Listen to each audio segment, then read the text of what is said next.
कभी सपना टूट जाए, कभी दिल टूट जाए, कभी कोई अपना टूट जाए, तो समझ लेना ईश्वर ने तुम्हें एनर्जी का न्यूक्लियस बनाया है।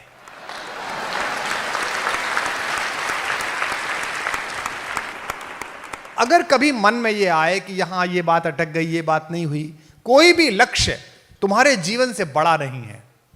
सबसे बड़ी चीज तुम्हारी खुद की जिंदगी है, सबसे पहली चीज तुम्हारी है। मेरे पिताजी भाई साहब एक छोटे से गांव में, बहुत गरीब से निम्न मध्यम वर्गीय परिवार में मेरे पिताजी ने जन्म लिया। उस गांव के वो पहले ग्रेजुएट, पहले पोस्ट ग्रेजुएट, पहले पीएचडी, पहले प्रोफेसर। 10वीं करके वहां बीज इंस्पेक्टर की नियुक्ति करने वाले लोग आए। एक बीज इंस्पेक्टर तुम तो जानते भी नहीं होगे, सीड इंस्पेक्टर होता है गांव में, वो सीड की क्वालिटी चेक करता है, लोअर डिवीजन क्लर्क से भी नीचे का काम होता है। वो सबसे मेधावी बच्चे थे। गांव से 4 बच्चे सेलेक्ट हुए, उनमें से 3 को नौकरी मिल गई और मेरे पिताजी को नहीं मिली। और मेरे पिताजी बड़े परेशान हुए कि बताइए 11वीं में ही कमाने लायक हो जाता। लेकिन फिर वो प्रोफेसर हुए। आज हमारा सबसे बड़ा भाई इंजीनियर है, एक वाइस चांसलर है, एक मैं हूं, सब लोग अपनी अपनी जगहों पर हैं। अगर उस अपॉर्चुनिटी के छूटने पर मेरे पिताजी ने जिंदगी की लड़ाई हार दी होती, तो आज ना हिंदुस्तान को कुमार विश्वास मिलता, ना हमें इस परिवार का सहयोग मिलता।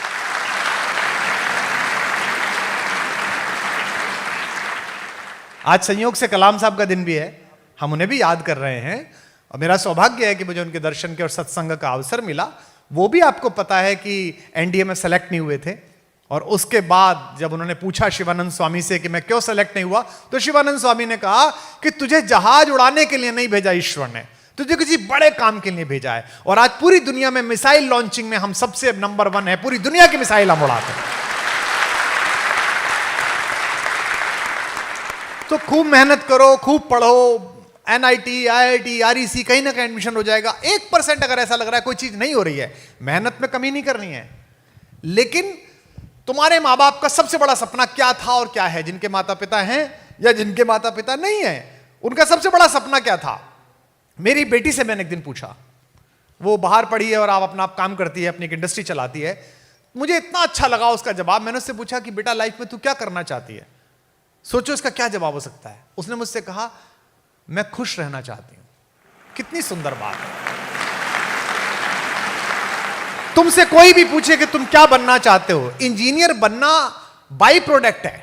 पहला प्रोडक्ट है अच्छा मनुष्य बनना, अच्छा समाज का व्यक्ति बनना। आप अच्छी बेटियां बने, अच्छे बेटे बने, अच्छे नागरिक बने। आज मुझे जब किताब दी लीजेंड ऑफ एलन, इसका क्या मतलब है? वो जब बच्चा आया होगा इस संस्थान में जिसका उस पर फोटो छपा है, वो तुम्हारे जैसे ही रहा होगा। तुम में से एक ऐसा बच्चा, ऐसी बेटी, ऐसा बच्चा रहा होगा। किसी का भी, इनमें से किसी को नहीं पता।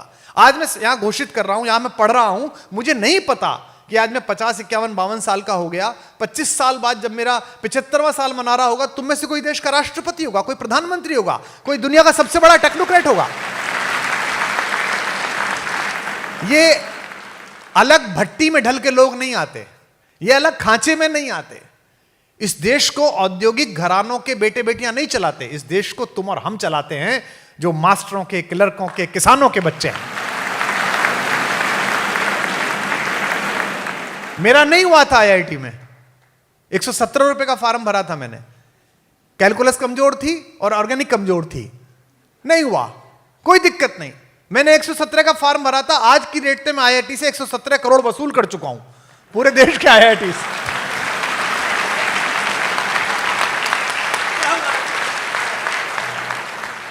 मेरे ऑफिस के लोग पूछते हैं, और मैं अतुल कनक बैठे हैं देश के सब महत्वपूर्ण साहित्यकारों में। मैंने अतुल भाई से भी कई बार कहा, और आज अच्छा हुआ कि मेरी भैया से बात हुई कि मैं आज यहां से घोषणा करता हूं और बताता हूं कि हमारी बात हुई है। बीच में एक ऐसे भाई हैं जो हमारे भी भाई हैं और आपके भी बहुत अच्छे मित्र हैं। आप लोग टेक्नोक्रेट बने, इस पर ये लोग मेहनत करेंगे। आप लोग मनुष्य बने, इस पर मैं मेहनत करूंगा एलिन के साथ मिलकर। मैं जापान गया पहली बार 2007-8 में, तो मुझे बड़ा आश्चर्य हुआ कि पूरे देश में मॉल, यहां भी खुल गई हैं, अब तो कोटा में भी मॉल खुल गई हैं, तो पूरे देश में स्टेशन पर कहीं भी जो एक्सीलेटर्स हैं, उनमें सभी लोग सीधे हाथ की तरफ खड़े हुए, एक के पीछे एक। तो मैंने पूछा इसका कोई नियम है क्या? बोले नहीं, नियम नहीं है। ऐसे ही वहां की जो ट्रेन थी, उनमें लोग लाइन लगाकर खड़े हुए थे, लेफ्ट हैंड की तरफ सीधे हाथ से लोग उतर रहे थे। जब आखिरी आदमी बाहर निकल जाता था, तब हम घुसते थे। आपने देखी होंगी दिल्ली की ट्रेन, आपने देखी होंगी बॉम्बे की ट्रेन। हमने 75 ईयर्स में नेशनलिटी क्या बनाई है। और बच्चों, ये सरकारें नहीं बनाती। एक बात ध्यान रखना, सिकंदर और चंद्रगुप्त मर जाते हैं, लेकिन अरस्तु और चाणक्य कभी नहीं मरते, वो सदा जिंदा रहते हैं, वो सदा रहते हैं। तो ये सब अरस्तु हैं, ये सब चाणक्य है, इनका काम है तुम में से सिकंदर निकालना। इसलिए एलिन के जितने बच्चे यहां हैं, मैं जानता हूं कि आप सोशल मीडिया पर कम रहते हैं, और रहना भी कम चाहिए, इसका भी उपवास करना चाहिए, है ना। इंस्टा का, ट्विटर का, फेसबुक का उपवास करना चाहिए। आपके कैंपस में तो ये सब व्यवस्था है ही, लेकिन मैं इस परिवार का एक स्व अधिग्रहित सदस्य हूं। मैंने खुद को खुद ही सम्मिलित कर लिया है इन चारों भाइयों के साथ। तो मैं आपको यह कहता हूं कि जीवन में कभी भी अंधेरा घिरे, कभी भी ऐसा लगे, है ना, तो मेरा फेसबुक पे पेज है, मुझे मैसेज करना, मेरा ऑफिस मुझे मार्क करके देता है, नहीं तो खुद से बात करना। जो अपने से बाहर आया उसको सारा संसार मिला। ये सब छोटे लक्ष्य हैं, इन्हें तो कर ही लोगे। ये आईआईटी वाईआईटी बहुत छोटे लक्ष्य हैं बेटा, पूरा समर्पण कर दोगे, पूरी मेहनत कर दोगे तो कर ही लोगे। आइंस्टाइन तक का दिमाग 6% यूज हुआ, 94% तो यूज ही नहीं हुआ। तो अगर तुम थोड़ा सा लगाओगे, थोड़ी सी मेहनत करोगे, एकाग्र रहोगे लक्ष्य पे, तो काम कर ही दोगे। लेकिन बैकड्रॉप में जो बड़ा कैनवस है, आईआईटीएन बनना एक पेंटिंग है, लेकिन मनुष्य होना एक कैनवस है। Be a good human being. आपके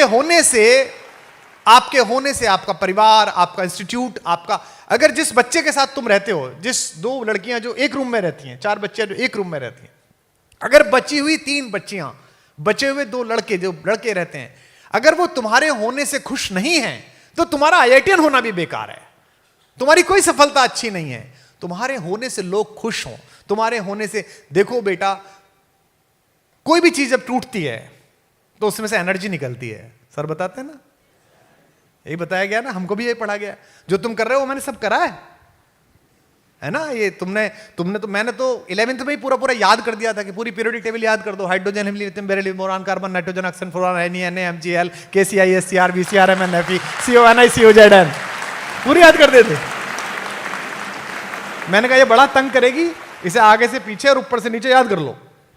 और पहला काम यही होता था कि वो पीछे की कॉपी पे खींच के बना देनी, पूरी याद कर लेते थे। कोई भी चीज टूटती है तो उसमें एनर्जी निकलती है। कभी सपना टूट जाए, कभी दिल टूट जाए, कभी कोई अपना टूट जाए, तो समझ लेना ईश्वर ने तुम्हें एनर्जी का न्यूक्लियस बनाया है।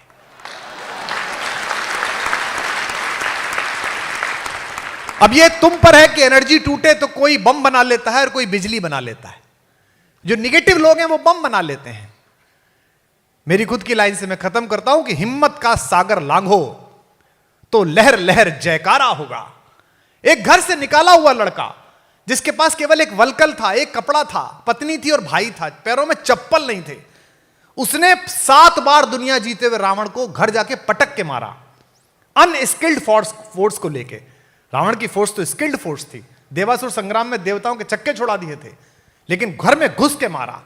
ये जो कॉन्फिडेंस है कि अगर मैं सच्चा हूं, अगर मैंने मेहनत की है तो रिजल्ट निकलेगा। मैं सुनाता हूं आपको ये लाइन कि हिम्मत का सागर लांघो तो लहर लहर जयकारा होगा, और दिल टूटे या एटम टूटे दुनिया में उजियारा होगा।